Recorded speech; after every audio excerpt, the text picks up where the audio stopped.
Bueno, muy bien. Les doy la bienvenida a todos. Hoy con este video lo que voy a hacer, voy a despejar algunas dudas del primer parcial que ya tuvimos. Anoté algunas dudas y preguntas que me habían quedado muy claras en el examen para poder como generar un espacio de devolución también de los parciales. Y bueno, vamos a empezar con el primer concepto. Varios alumnos de las dos comisiones, tanto de la comisión 3 como de la comisión 4, me comentaron que una de las cuestiones más difíciles de resolver en el parcial era la pregunta 4, que daba cuenta del concepto de desequilibrio en algunos autores, y sobre todo en Vygotsky y en Piaget. Algunos lo habían podido como elucubrar este concepto a lo largo de las lecturas y el desarrollo de la materia. Pero bueno, en ese momento aclaré, lo vuelvo a aclarar ahora.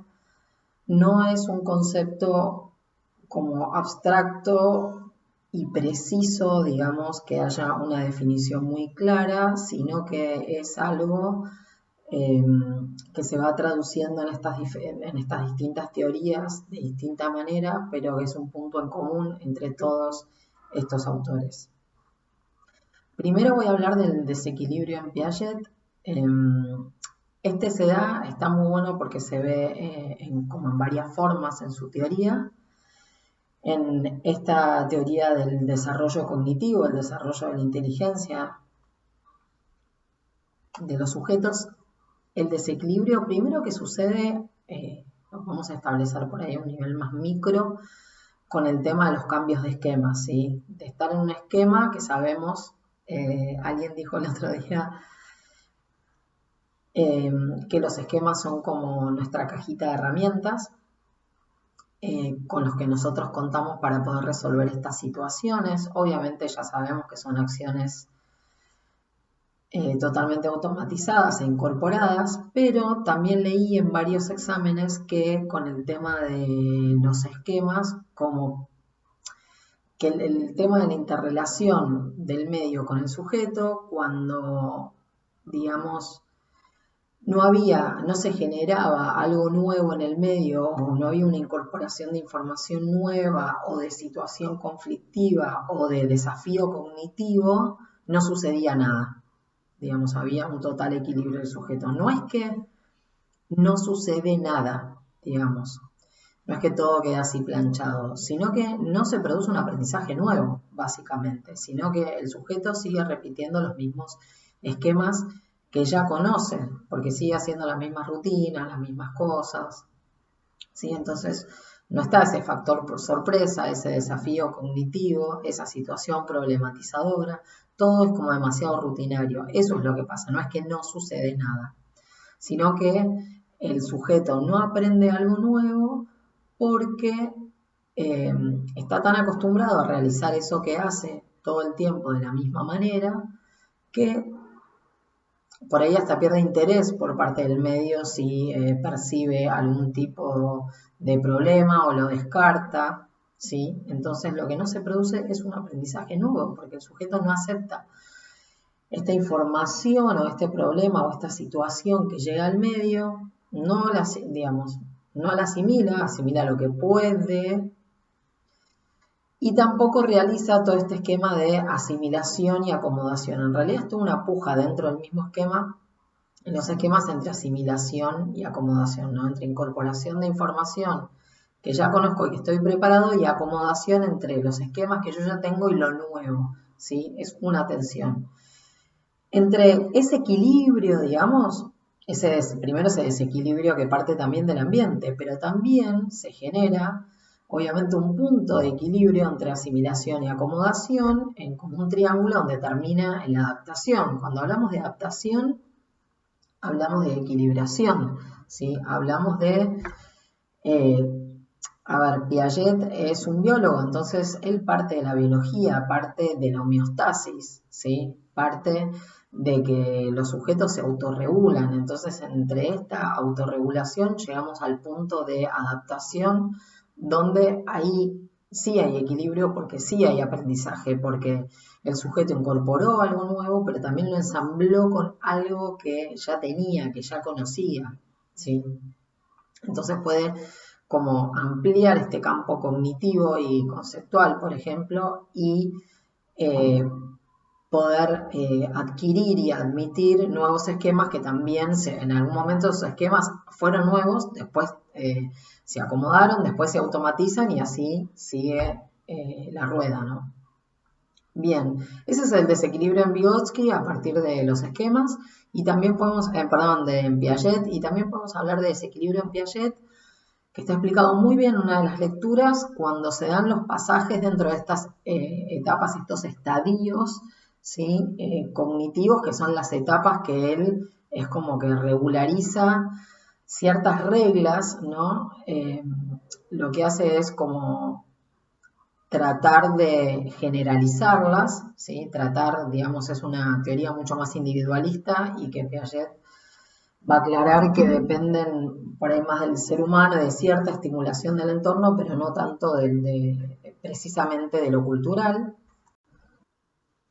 Bueno, seguimos. Entonces, estos estadios que son periodos de desarrollo no limitados, que tienen un comienzo, tienen un fin, donde el sujeto desarrolla nuevos aprendizajes hasta, obviamente, con cierta progresión de la dificultad, desde lo más sencillo hasta lo más dificultoso, también tienen un límite y dentro de este límite, obviamente, lo que se puede observar dentro de ese desarrollo son conductas observables y adquisiciones nuevas, ¿no? Pero un cambio, sobre todo, en la conducta.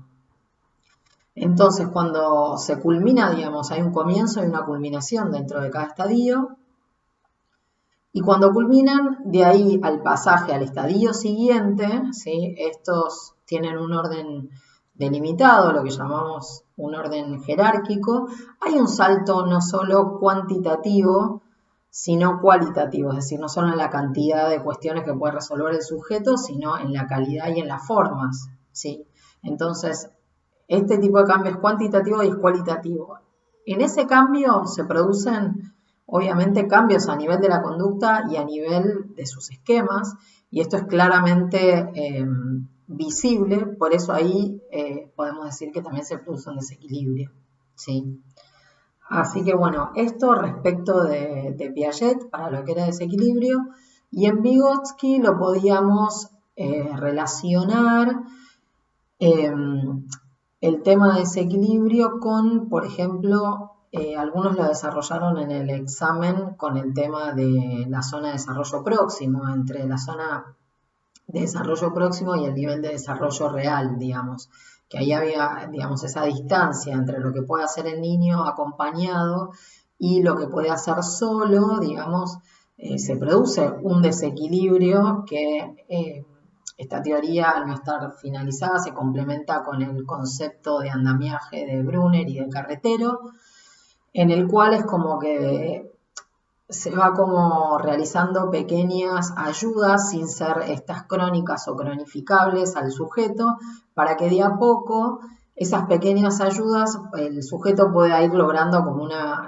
autonomía, ¿no? Primero una interdependencia y después cierta independencia y una autonomía más notoria. Entonces, también acá se produce un desequilibrio entre un niño que puede resolver, digamos, ciertos problemas o conflictos desde la zona de desarrollo próximo, que todavía con funciones que no han madurado, sino que a partir de la enseñanza se pueden, y del contexto de aprendizaje, de la escuela, por ejemplo, eso puede servir de estímulo para el comienzo del desarrollo de esas funciones, ¿no? Y esa maduración.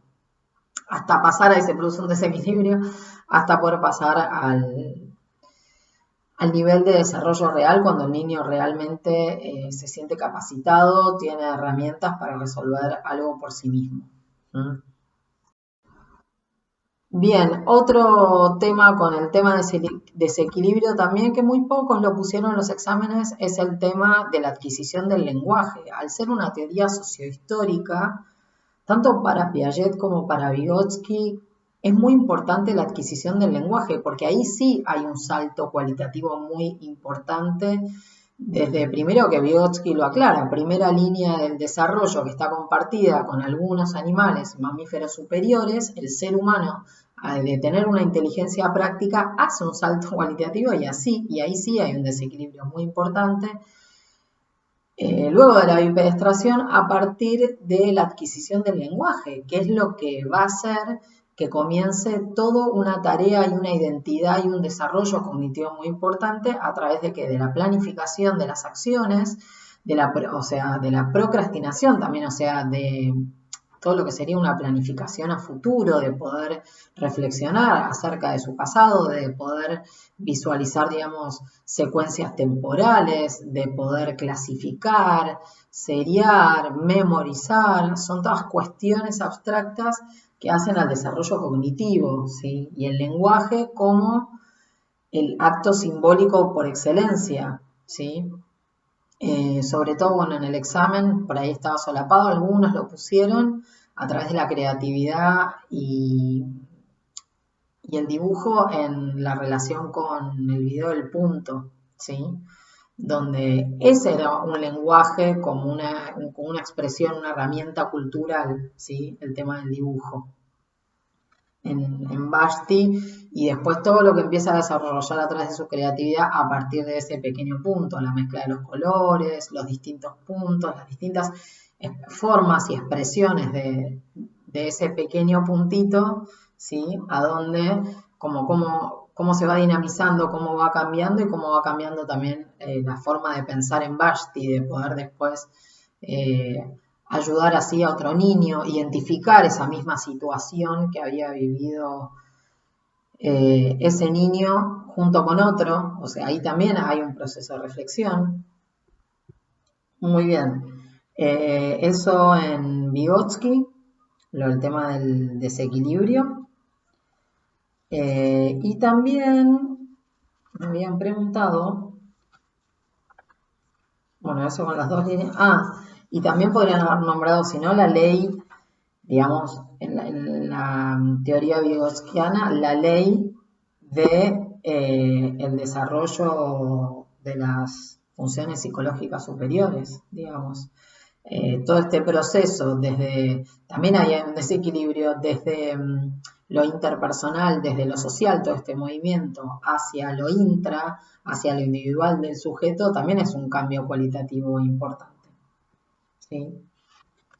Bien, y por último voy a leer cuál es una de las últimas de las dudas que había. Una era de desequilibrio en Piaget, desequilibrio en Vygotsky. Ya hablamos del tema de andamiaje de Brunner y Carretero. Ya hablamos de desarrollo de aprendizaje en Vygotsky. Y, perdón, de desarrollo, sí, desarrollo de aprendizaje, algo hablamos de Vygotsky. Aclarar nada más que ahí en la lectura se mencionan 3 posturas, pero que en realidad Vygotsky, no es que en realidad, sino que si uno sigue leyendo el texto, se resalta cuál es la postura de Vygotsky. La postura de Vygotsky es que aprendizaje y desarrollo están íntimamente relacionados. Bueno, y por último, que el tema de desarrollo de aprendizaje en Vygotsky, la postura que él toma, es la que a partir de los estímulos externos, por ejemplo, el contexto de aprendizaje, como puede ser la escuela, va a motorizar, ¿no?, la maduración de ciertos procesos y de ciertos desarrollos biológicos y funciones, ¿no?, que están ahí como esperando ser como desarrolladas, ¿no? En inglés hay una palabra muy linda que se llama blossom, que blossom es cuando se abren, digamos, los pétalos de las flores, ¿no? Como que todo florece. Entonces, me parece que es una linda analogía con esto de cómo despertar aquellas, digamos, aquellas funciones biológicas que van a ayudar a ser soporte, ¿sí?, del desarrollo cognitivo, ¿no? Puede ser, sobre todo, muy especialmente en los primeros 5 años, la maduración del sistema nervioso central, ¿sí?, que es como una falencia en el ser humano desde su propio nacimiento. Es como que el ser humano nace, el cachorro humano, como decimos en psicología, nace muy inmaduro. Entonces, después en la unidad número 4 vamos a ver estas diferencias, digamos, entre esta inmadurez, que obviamente no se termina de desarrollar bien el sistema nervioso central, entonces sigue desarrollándose y madurando luego del nacimiento, ¿no? Bien, entonces, una cosa va a apoyar a la otra, el aprendizaje, ¿sí? Este estímulo externo, ¿no? Todo lo que sería la estimulación mediante objetos, juegos, todo lo que sea la apertura de la mente, ¿sí? En niños también con la ayuda del lenguaje, de la creatividad, de los juegos, del dibujo. Estamos hablando de niños, ¿no? Eso va a posibilitar, y bueno, en adultos también, siempre respetando los ciclos vitales. Eso va a posibilitar también, obviamente en adultos, el no deterioro, ¿sí? De las funciones, y en los niños como que ese desarrollo sea más complejo, como más florido, mucho más como capitalizable, es decir, el niño va a empezar a generar un entendimiento de las cosas con mucho más coherencia y mayor fluidez. Eso es lo que tratamos de lograr con estas estimulaciones también. Y se va a complejizar más cada vez que se produzcan nuevos aprendizajes. Ese desarrollo se va a enriquecer, ¿sí? Va a enriquecer a la persona y va a poder, como ustedes van a poder darle a sus alumnos como una plataforma de todo ese raciocinio, de esa toma de decisiones y de esa solidez del juicio que van a poder tener mediante estos aspectos, ¿sí? Por eso es importante que los consideren y los tengan en cuenta. Entonces, no es que uno viene antes que otro, sino que el aprendizaje es el potenciador del desarrollo de ciertas funciones. Pero bueno, también Vygotsky, aún teniendo esta teoría sociohistórica, no niega que hay un desarrollo biológico. Sobre todo esto lo vemos en la primera y en la segunda línea, ¿sí? De desarrollo. Pero bueno, también nos dice que la segunda línea con el tema de ese equilibrio es que cualitativamente sí es muy distinta que la primera, no es una evolución. Ahí es donde encontramos por ahí la mirada de Vygotsky mucho más marcada que con la de Piaget. Y no más marcada, sino diferenciada. Bueno, espero que hasta acá les haya servido estas cuestiones del examen.